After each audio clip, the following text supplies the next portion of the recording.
Prepárense. Hoy se leyó Hechos 2:39, que normalmente leemos 2:38 y 39, que voy a leerles por si no la conocen. Hechos 2:38 y 39, que dice: entonces Pedro les dijo, arrepiéntanse y sean bautizados cada uno de ustedes en el nombre de Jesucristo para perdón de sus pecados y recibirán el don del Espíritu Santo, porque la promesa es para ustedes y para sus hijos y para todos los que están lejos, para tantos como el Señor nuestro Dios llame. Hasta ahí. Bueno, conocemos muy bien, creo que Hechos 2:38, pero por ahí Hechos 2:39, por ahí no lo tenemos tan presente, que también es algo que Pedro dijo ese día. Y Pedro dijo que de cierta forma Dios llama a la gente, que hay una promesa hecha para todas las personas que Dios quiera llamar. Entonces, vamos a estar pensando en cómo Dios hace ese llamado y en qué consiste. Jesús, cuando estaba por ascender al cielo, dijo que vayan a los apóstoles al mundo, todo el mundo hagan discípulos, bautizándolos en el nombre del Padre, del Hijo y del Espíritu Santo. Y dijo que yo estaré con ustedes siempre hasta el fin del mundo. Entonces entendemos que lo que llama la gran comisión de ser discípulos tiene dos. También dijo, enseñándoles todo lo que yo les ordené a ustedes. También eso es parte de la gran comisión. Consiste en dos partes. Uno es bautizarse en el nombre del Padre, del Hijo y del Espíritu Santo, y después aprender a obedecer todo lo que Jesús ordenó. Estamos aprendiendo eso. Creo que estamos todos en ese camino de aprendizaje. Entonces, quería hablar de la segunda parte, Hechos 2:39, que dice que la promesa para todo lo que el Señor nuestro Dios quiera llamar. Y Pedro repitió la idea del llamado de Dios en sus cartas. Por ejemplo, en Pedro 1:15 dice, así como aquel que los llamó es santo, también ustedes sean santos en toda su conducta, de acuerdo con lo que está escrito, sean santos porque yo soy santo. Entonces uno piensa en ese llamado. El llamado de Dios en Pentecostés era la prédica de que Jesús murió por los pecados conforme a las Escrituras y fue resucitado, y que está sentado a la diestra de Dios hasta que Él vuelva. Entonces, ese llamado se hizo terminando con la idea de, si entendían que Jesús había muerto, resucitado, que murió por sus pecados, terminó con la idea de arrepentirse y bautizarse en el nombre de Jesucristo, bajo su autoridad. Y recordamos que antes de ascender al cielo, Él dijo de bautizarse en nombre del Padre, del Espíritu Santo, y uno así recibe perdón los pecados y el don del Espíritu Santo. Ahora, esa prédica tenía que empezar recién cuando Jesús había resucitado. En Juan 7, Él prometió que los que tienen, voy a leer Juan 7, de Juan 7, porque no lo sé de memoria. Anteojos, si tienen Biblias, por favor, abran en Juan 7. Juan 7, 37. En el último día, el gran día de la fiesta, Jesús, puesto en pie, exclamó en alta voz, si alguien tiene sed, que venga a mí y beba. El que cree en mí, como ha dicho la Escritura, de lo más profundo de su ser brotarán ríos de agua viva. Pero él decía esto del Espíritu, que los que habían creído en él habían de recibir, porque el Espíritu no había sido dado todavía, pues Jesús aún no había sido glorificado. El Espíritu Santo solamente iba a venir después de la muerte y resurrección de Cristo. Eso se llama su glorificación. En Hechos 2 dice que él ascendió a la diestra del Padre, envió al Espíritu Santo, y el Espíritu Santo es el que motivó a los apóstoles cuando hablaban de que Jesús se había muerto y resucitado. No tenían que hablar de Jesús hasta que llegara el Espíritu Santo. Entonces, el apóstol Juan dice que lo que hace el Espíritu Santo es convence al mundo del pecado, la justicia, el juicio. Entonces, ¿qué pasaba en Pentecostés? A través de la prédica, inspirada por el Espíritu Santo, los apóstoles decían que habían pecado, habían crucificado al Mesías. Eso fue su pecado. La justicia es que había perdón de ese pecado, si ellos se arrepentían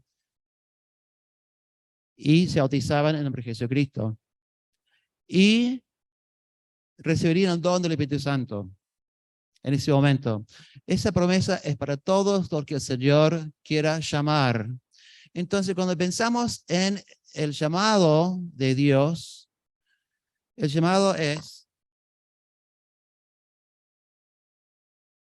Pedro dice en Pedro 1:15, así como aquel que los llamó es santo, también ustedes sean santos en toda su conducta, de acuerdo con lo que está escrito, sean santos porque yo soy santo. Ahora, esa escritura, sean santos como yo soy santo, es el libro de Levítico. En Levítico, si uno lee en Levítico 15, es la idea de no comer ciertas comidas. Había ciertas comidas apartadas que no se podían comer, y otras que sí. Lo que hoy en día se llama comida kosher en el judaísmo, ¿no? Bueno, pero para nosotros esa ley ya pasó. No estamos bajo la ley de Moisés. Entonces, ¿qué significa ser santo como Dios es santo? Primero, Dios separa tu pecado, ¿no es cierto? Ahora, cada uno de nosotros, si no, por lo menos cuando yo leo esto, sean santo como yo soy santo, pienso, no llegué. No soy tan santo como Dios. Yo creo que no lo voy a hacer. Pero también no puedo conformarme con menos. Dios no quiere que nos conformemos con menos. Quiero leerles algo que hace el Espíritu Santo, que está en 2 Corintios 5.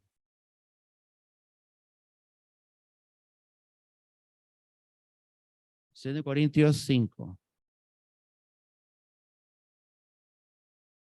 Perdón, 3, me equivoqué.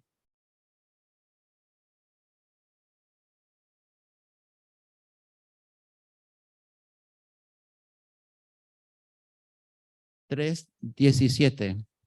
Ahora bien, el Señor es el Espíritu. Y donde está el Espíritu del Señor, hay libertad. Qué importante, ¿no? Donde hay el Espíritu del Señor, hay libertad.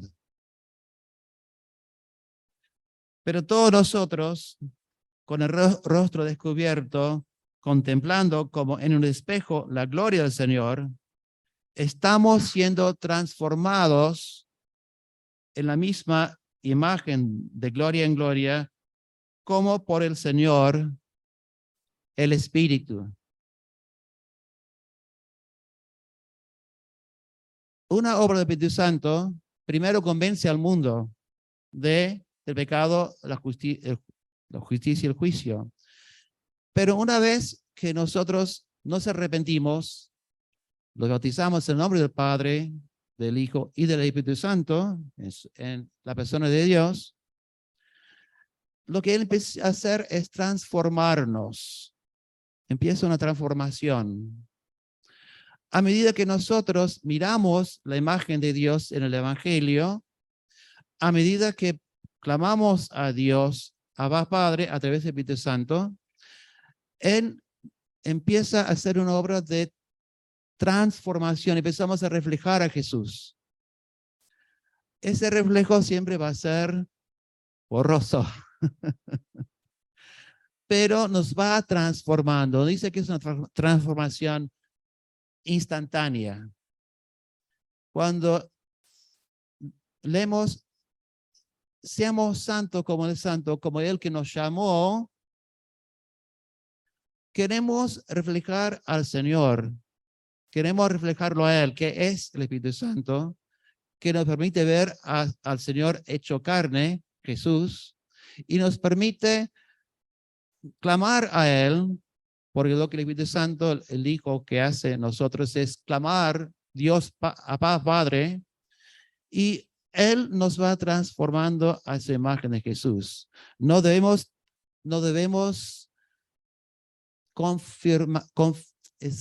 conformarnos con menos. Siempre estamos necesitando ser transformados, siempre.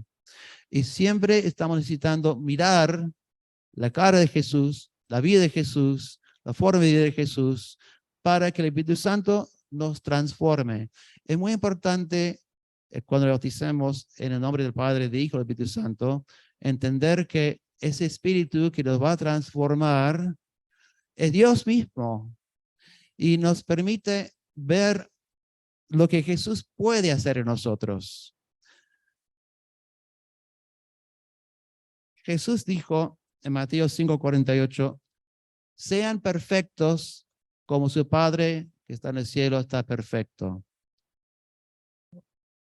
Otra cosa que me parece muy complicado, muy difícil, pero estamos siempre en ese camino de transformación. No podemos conformarnos con menos. No podemos decir, soy un ser humano, fallé. Lo que dice Juan es que cuando pecamos debemos confesarlo y Dios hará lo que es perfecto y nos limpiará con la sangre de Cristo. No podemos conformarnos con menos. No podemos.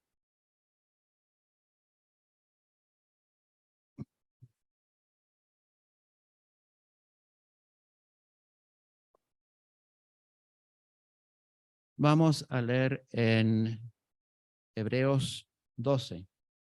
Perdón. Primero en Romanos 6. Romanos 6, que es por ahí el versículo más conocido sobre autismo, que dice que cuando bautizamos empezamos una novedad de vida, otro tipo de vida.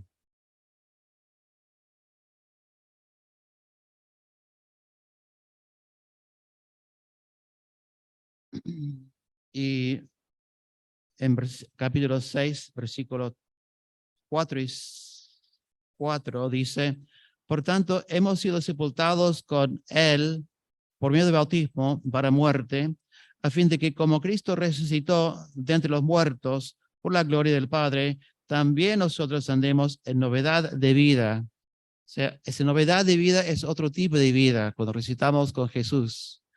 Entonces, ¿cómo es esa vida? Leo en versículo 15. No voy a empezar en el 12. Por tanto, no reine el pecado en su cuerpo mortal para que ustedes no obedezcan a sus lujurias, ni presenten los miembros de su cuerpo al pecado como instrumentos de iniquidad, sino preséntense ustedes mismos a Dios como vivos de entre los muertos y sus miembros a Dios como instrumentos de justicia. Por el pecado no tendrá dominio sobre ustedes, pues no están bajo la ley, sino bajo la gracia. A mí me llama la atención en este capítulo que primero habla de lo que sucede en el bautismo, que uno muere y resucita con Jesús. Pero recién en este versículo llega a lo que son órdenes, mandamientos. Que no reine el pecado, es una decisión nuestra, que no reine. No presenten los miembros de su cuerpo para pecar, sino preséntense, ofréquense a Dios para servir. Estas son decisiones nuestras. de presentarnos. O sea, primero hablo de lo que pasó cuando le bautizamos, pero después llega acá a lo que son órdenes. Después en el 15, entonces que pecaremos porque no estamos bajo la ley, sino bajo la gracia. De ningún modo. ¿No saben ustedes que cuando se presentan como esclavos a alguien para obedecerle, son esclavos de aquel a quien obedecen, ya sea del pecado para muerte o de la justicia, la obediencia para justicia? Pero gracias a Dios que aunque ustedes eran esclavos del pecado, se hicieron obedientes de corazón a aquella forma de doctrina a que fueron entregados. Y habiendo sido libertados del pecado, ustedes se han hecho siervos de la justicia. Acuérdense que donde está el Espíritu de Dios hay libertad. Son libertados del pecado. 6:19. Hablo en términos humanos por causa de la debilidad de su carne, porque de la manera que ustedes presentaron sus miembros como esclavos a la impureza y la iniquidad, para iniquidad, así ahora presenten sus miembros como esclavos a la justicia para santificación. Sean santos como el que los llamó es santo. Cuando nos presentamos en obediencia es para santificación. La santificación es un proceso, no es algo que aparece de un día para el otro. Uno aprende a obedecer. Entonces, la santificación es el proceso, el resultado de querer ser santo como Él es santo, sabiendo que somos pecadores. Pero tomamos la decisión de presentar nuestros miembros, nuestro cuerpo, como siervos de justicia. Sigo leyendo. Porque cuando ustedes eran esclavos del pecado, eran libres en cuanto a la justicia. ¿Qué fruto tenía entonces en aquellas cosas en las cuales ahora se avergüenzan? Porque el fin de estas cosas es muerte. Pero ahora, habiendo sido libertados del pecado y hechos siervos de Dios, tienen por su fruto la santificación.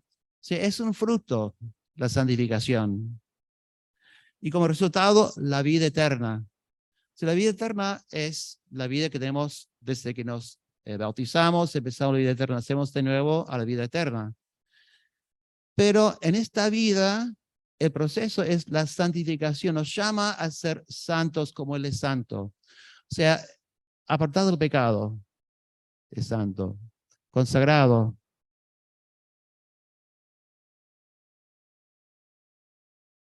Tienen por su fruto la santificación y como resultado la vida eterna, porque la paga del pecado es muerte, pero la dádiva de Dios es vida eterna en Cristo Jesús, Señor nuestro.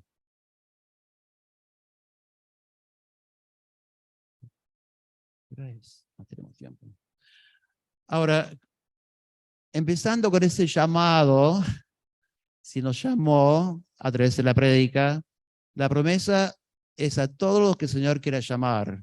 Esa promesa es arrepentirse, bautizarse en nombre de Jesucristo, perdón los pecados, y así uno recibe al Espíritu Santo. Cuando nosotros nos bautizamos, bajo la autoridad de Jesucristo, lo hacemos en el nombre del Padre, del Hijo, del Espíritu Santo, porque el Espíritu Santo es Dios obrando en nuestras vidas.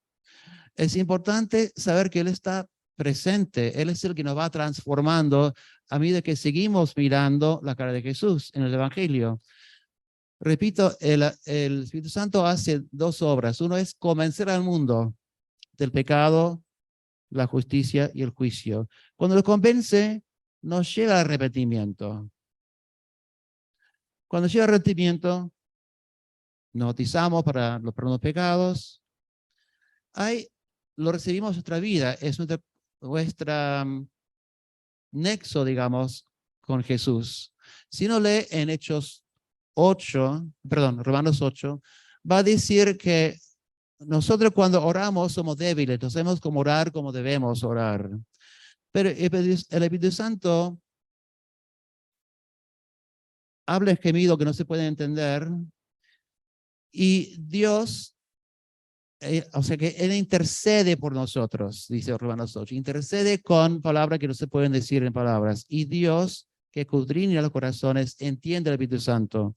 Entonces, cuando nosotros clamamos Abba Padre, Dios Padre, el Espíritu Santo intercede para que Dios entienda lo que está pasando, para lo que estamos viendo, a través de nuestro clamor a Jesús como hijos de Dios. Después, la misma palabra intercesión está en Romanos 8 cuando dice que Jesús está a la diestra de Dios y intercede por nosotros. Entonces, esa intercesión es acá, el Espíritu Santo con nosotros y Jesús al lado del Padre. Nada nos puede separar del amor de Dios. Nadie nos condena, no Jesús. Entonces, es re importante entender qué es lo que hace el Espíritu Santo en las vidas. Nos va transformando. A medida que miramos la cara de Jesús. Donde está el Espíritu del Señor, hay libertad. Nos libra para ser transformados, para cambiar, para seguir mirando a Jesús como Señor. Su trabajo en nosotros es permanente. No debemos pensar que no es como si fuera una frase más que incluimos cuando bautizamos. Donde está el Espíritu del Señor, hay libertad. Libertad para sacar el velo, ver a Jesús como Señor. Libertad para dirigirnos a Él como Padre, como a Dios como Padre. Entonces, vamos a estar siempre conscientes de que Él nos acompaña y está con nosotros, como la presencia de Dios mismo en nuestras vidas. Vamos a clamarlo y buscar ver el rostro de Jesús cada día más. Vamos a orar. Padre Santo, damos gracias porque nos llamaste, damos gracias porque querés que seamos santos como vos. Y te damos gracias porque nos diste el Espíritu Santo que nos da libertad para cambiar, nos da su fruto para amar y tener tu alegría en nuestras vidas. Damos gracias, Padre, porque tenemos el Señor con nosotros que nos libera para poder ver a Jesús como nuestro Señor. Damos gracias, Padre, pedimos tu ayuda, pedimos que nos llenes de tu presencia, que nos guíes en nombre de Jesús, tu Hijo. Amén.